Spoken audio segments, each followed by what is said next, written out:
Heights man says he saw a UFO and has part of the spaceship to prove it. KCAL News anchor Chris Holmstrom is here. And Chris, you spoke with him about this. Yeah, it sounds like a wild story, but what's crazy about it is the federal government's actually investigating this case, which makes you wonder what's really going on. All right, so this man, Jose Padilla, he was 9 years old back in 1945. When he says he and his friend witnessed something they'd never forget. There's a new report by the Federal Aviation Administration that admits in 2023 an orange and white UFO crashed into an Air Force fighter jet during a routine training mission. And the UFO caused so much damage to the $60 million jet that it was forced to land. And that is not the only new evidence that they released. Trump's top science advisors recently admitted that the government may have anti-gravity technology. Look at this. Our passenger planes are slower than they used to be. Our trains crawl compared to those in other parts of the world. Our cars do not fly. We are capable of so much more. Our technologies permit us to manipulate time and space. Manipulate time and space. Oh my gosh, I'm surprised that hasn't been a bigger story. So why has the Trump administration decided to disclose all of this now? He used to carry a suitcase with him, wear a fancy-looking hat. 87-year-old Jose Padilla of Rowland Heights is recalling a brush with infamy he had as a boy. I used to see Robert Oppenheimer. That Robert Oppenheimer, and mastermind of the atomic bomb. Padilla grew up in San Antonio, New Mexico, some 13 miles from where the bomb was first tested in 1945. Jose recalls seeing the dapper physicist frequently near the Al Bar, a local gathering spot still operating today. He had an office right behind the Elbow Bar. That office, now a shack Jose has visited frequently in recent years to try to make sense of a series of events in the summer of '45, starting with the A-bomb detonation at New Mexico's Trinity site near the White Sands Missile Range. I was drinking my chocolate milk on vacation when like a lightning showed up. The glow of a mushroom cloud could be spotted up to 150 miles away. It knocked me to the ground. A month later, Jose and a playmate were riding on his father's ranch and heard another boom. I told my friend, it must be another test from the bomb. And he says, no, it's not a bomb. Look at the smoke coming out of the ground. It appeared to be coming from an avocado-shaped aircraft. This is an artist's rendering. All of a sudden, 3 little, I would say, kids got up of it. They were kind of sashaying and running around in circles. He says they resembled extraterrestrials he's since seen in the movies. They walk like us, but they look like a fire ant standing up. Jose and I recently met up at a favorite spot of his, the Griffith Park Observatory. Did you have any fear of these creatures? No, sir.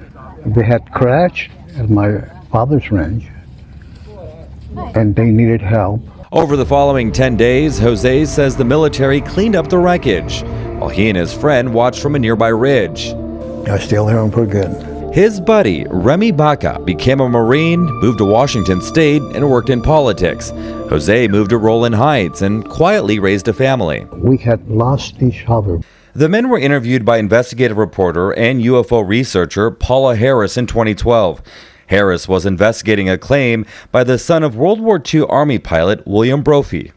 The pilot's son told me the last missions of his father was to fly over that area. And he said that when he flew over, that he saw 2 little Indian boys on horseback. Harris believes those 2 boys were Jose and his friend. Though warned to stay away, they returned to their viewing ridge day after day.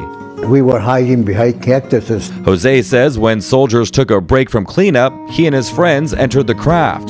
The creatures were gone, but something else caught his eye. There was like a little dial. Jose yanked it out. I took the part and hid it in my garage. Chemical testing in 2015 by Frontier Analysis, based out of Ohio, revealed that the artifact was composed of aluminum mixed with silicon and copper. Now, that's a common metal mix found in engine parts. But the report went on to say that even though the isotopic ratios are terrestrial, an extraterrestrial source for the metals is not ruled out. No one knows what it is. What do you say to people who might think that you're crazy and the story is not true? Well, I've had a lot of people say that. It's actually very common to be called crazy. Jeffrey Kripal is a professor of religion at Houston's Rice University and founder of the campus's Archives of the Impossible. Kripal calls Jose an experiencer. An experiencer is someone to whom something remarkable or extraordinary has happened. It's usually used in a UFO context. Stories like Jose's are far from isolated. There are tens of thousands of these stories. And they go back to biblical times. Ezekiel chapter 1 and the strange animals and the wheels within wheels. And as someone who studies religion, I'm extremely interested. There is a phenomenon. It's very real. It's very powerful. And there seems to be a pattern. Jose's encounter happened 1 month after an atomic blast. There is a very strong connection. While Kripal is moved by stories like Jose's, he acknowledges the lack of physical evidence. Not only was testing on Jose's artifact inconclusive, there are no photos of actual encounters. That doesn't mean they didn't happen. It just means they're not a proper object of scientific inquiry. Paula Harris disagrees. Her book, Trinity, details what she calls compelling evidence, including the exact location. It was a circular spot where nothing would grow. Her co-investigator on the book is Dr. Jacques Vallée. He's a French astronomer who became famous after Steven Spielberg based a character on him in Close Encounters of the Third Kind. In the movies and in the stories of experiences, Professor Kripal says there's often a connection to nuclear weapons or environmental collapse. His theory about these encounters: I think we are the aliens. I think we're warning ourselves about these issues through this phenomenon. The most significant impact of Jose's story, a new start date for the federally funded UFO research.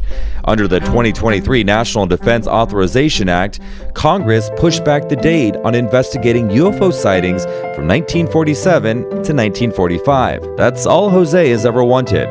Since I was a young kid, I wanted to learn and know what had happened.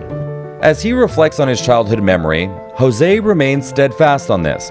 The creatures, he says, were real to him, and the craft they rode in on, that object, it is not from this world. When you have an incident involving a $40 million combat aircraft, and only the details now are starting to be released through Freedom of Information Act and FAA, there's a problem. Now, we've been saying for the last 8 years since I've been out that there have been dozens upon dozens of these near-air collisions that have occurred with military and civilian and commercial pilots. This is not just happening with military aircraft. Now, this is the first time we heard of an actual mid-air collision, but some of these objects are coming so close to combat aircraft that they are literally splitting that combat formation right down the middle. So you can imagine how close combat aircraft fly when they're flying in formation. Now imagine a UAP coming in right between them. So this is nothing new. And I think, you mentioned earlier, why is the administration having the conversation now? And I think it's because this has really become the worst kept secret in American history. It's been 80 years of suppression and misinformation. And we're at the point now where I think the administration realizes that America can handle the truth. Yeah, it does feel like more has been trickling out over the last few years. We only have about a minute left, but the clip that we played in the intro, I just kind of find to be fascinating. The top White House science advisor saying that the U.S. has anti-gravity and something about time technology, almost like it almost just kind of slipped out. What are we to make of that? Well, you're talking about the engineering of the space-time metric. And that is something that we looked at in ATIP, and before that, the programs before mine, and certainly afterwards. This is nothing new. What is new is that the government is starting to become increasingly more transparent on what it knows about these incredible enigmas that we call UAP.